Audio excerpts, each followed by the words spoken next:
Assalamualaikum warahmatullahi wabarakatuh. Perkenalkan, nama saya Muhammad Apriliandi. Saya Kris Cahyadi. Dan saya Budiman Trika Saprila. Kami dari kelompok 16 ingin mempresentasikan tentang pengertian hubungan industrial.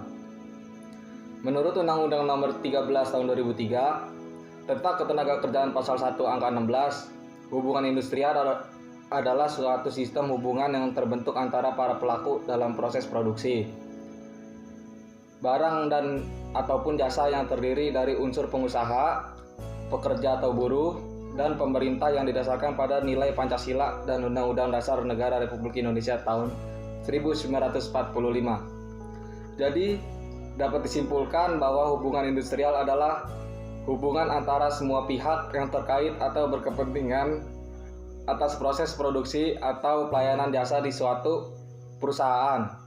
Hubungan industrial tersebut harus diciptakan sedemikian rupa agar aman, serasi dan sejalan, agar perusahaan dapat terus meningkatkan produktivitasnya untuk meningkatkan kesejahteraan semua pihak yang terkait atau berkepentingan terhadap perusahaan tersebut.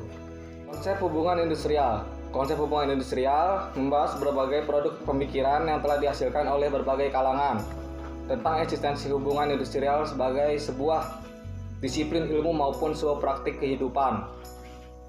Sesuai dengan sifatnya, konsep hubungan industrial senantiasa berkembang tergantung fenomena yang berhasil ditangkap serta dipersepsi oleh pikiran. Oleh karena itu, perkembangannya sangat ditentukan oleh berbagai konsep dan paradigma kehidupan yang berlangsung pada masa dan wilayah tertentu.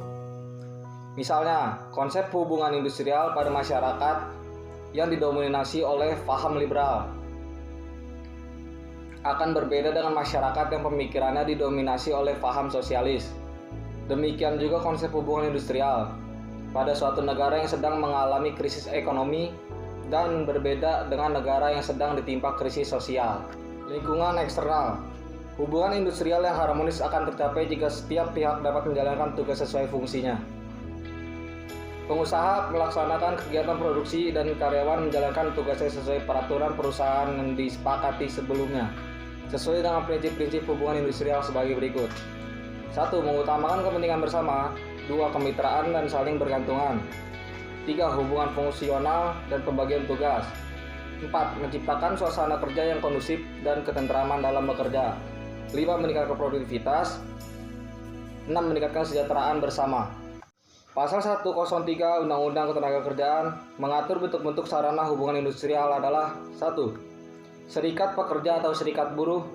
Serikat pekerja atau serikat buruh adalah organisasi yang dibentuk dari, oleh, dan untuk pekerja atau buruh baik di perusahaan maupun di luar perusahaan, yang bersifat bebas, terbuka, mandiri, demokratis, dan bertanggung jawab. 2. Organisasi pengusaha. Sama halnya dengan pekerja, para pengusaha juga mempunyai hak dan kebebasan untuk membentuk atau menjadi anggota organisasi.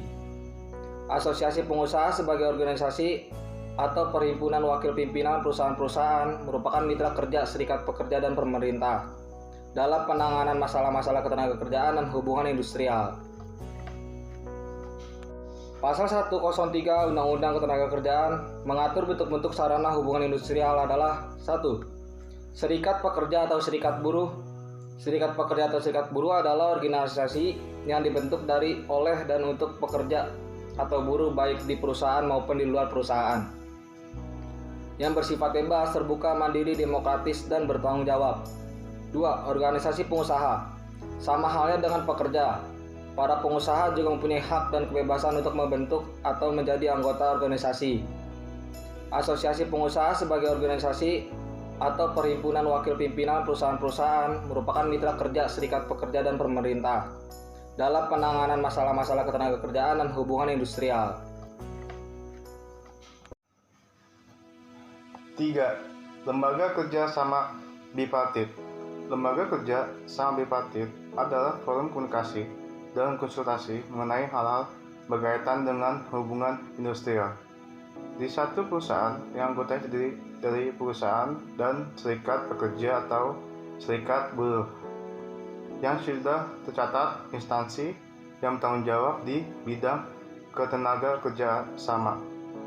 atau unsur pekerja atau buruh. Setiap perusahaan yang mempekerjakan 50 orang pekerja atau buruh atau lebih wajib membentuk lembaga kerja sama bipartit.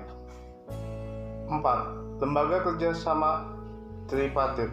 Lembaga kerja sama tripartit adalah forum komunikasi, konsultasi, dan musyawarah tentang masalah ketenaga kerjaan yang anggotanya terdiri dari unsur organisasi, pengusaha, serikat pekerja atau serikat buruh, dan pemerintah.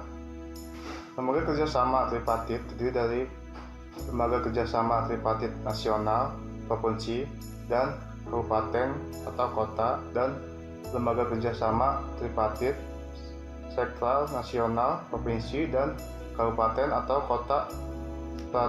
Peraturan perusahaan. Peraturan perusahaan adalah peraturan yang dibuat secara tertulis oleh perusahaan yang memuat syarat-syarat kerja dan tata tertib perusahaan. Pengusaha yang mengerjakan pekerja atau buruh sekurang-kurangnya 10 orang wajib membuat peraturan perusahaan yang mulai berlaku setelah disahkan oleh menteri atau pejabat yang ditunjuk. 5. Perjanjian kerja bersama.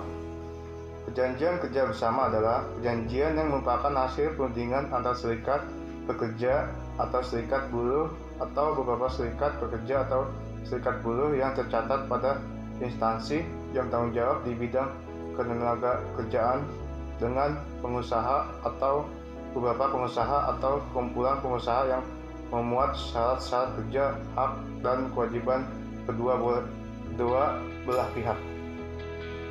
6. Peraturan Perundang-undang Ketenaga Kerjaan. Peraturan Perundang-undang Ketenaga Kerjaan pada dasarnya mencakup ketentuan sebelum bekerja, selama bekerja, dan sesudah bekerja. Peraturan selama bekerja mencakup ketentuan jam kerja dan istirahat, penguapan, perlindungan, penyelesaian, perselisihan, dan industrial, dan lain-lain. 7. Lembaga penyelesaian perselisihan hubungan industrial. Perselisihan hubungan industrial diharapkan dapat diselesaikan melalui perundingan bipartit. Dalam hal perundingan bipartit gagal, maka penyelesaian dilakukan melalui mekanisme mediasi atau konsiliasi. Bila mediasi dan konsiliasi gagal, maka perselisihan hubungan industrial dapat dimintakan untuk diselesaikan di pengadilan hubungan industrial. Perselisihan hubungan industrial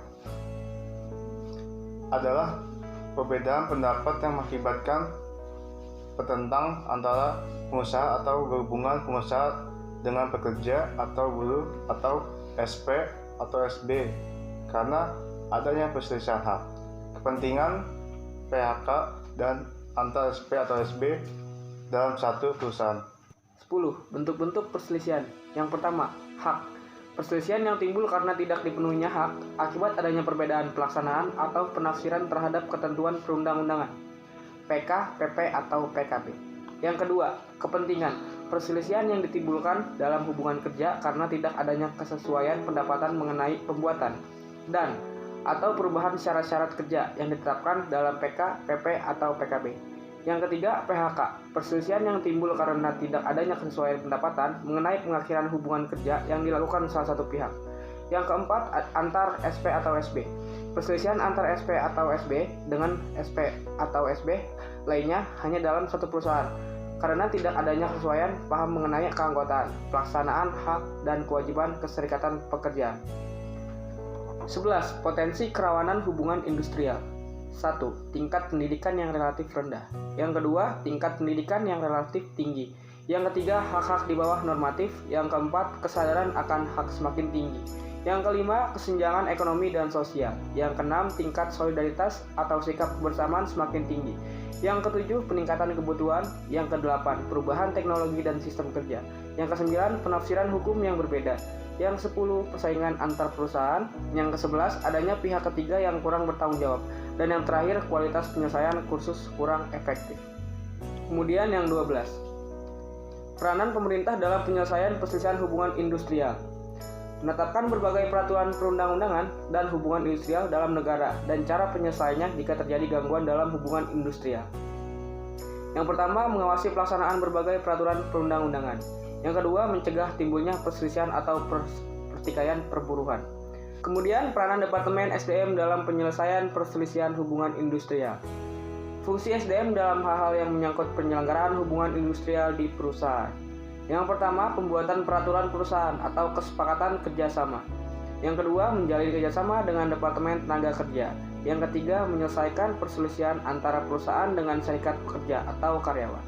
Yang keempat, membangun dan merekomendasikan sistem SDM yang mampu membangun hubungan industrial yang relatif adil bagi pekerja dan pengusaha. Hubungan industrial adalah aspek yang tidak dapat diciptakan dalam waktu singkat, melainkan merupakan akumulasi hubungan baik yang terjalin seiring waktu antara perusahaan dan pekerja. Hubungan yang terbangun dengan bijak, baik maupun dapat runtuh dalam waktu singkat dikarenakan satu kesalahan saja, di mana sebenarnya satu kesalahan ini merupakan puncak akumulasi atau berbagai kejadian masa lampau yang tidak pernah terjadi dan tidak pernah terselesaikan secara tuntas oleh pengusaha. Demikian presentasi dari kelompok 16, saya Budiman Trika Saprila. Saya Kris Cahyadi. Dan saya Muhammad Apriliandi, kami ucapkan terima kasih.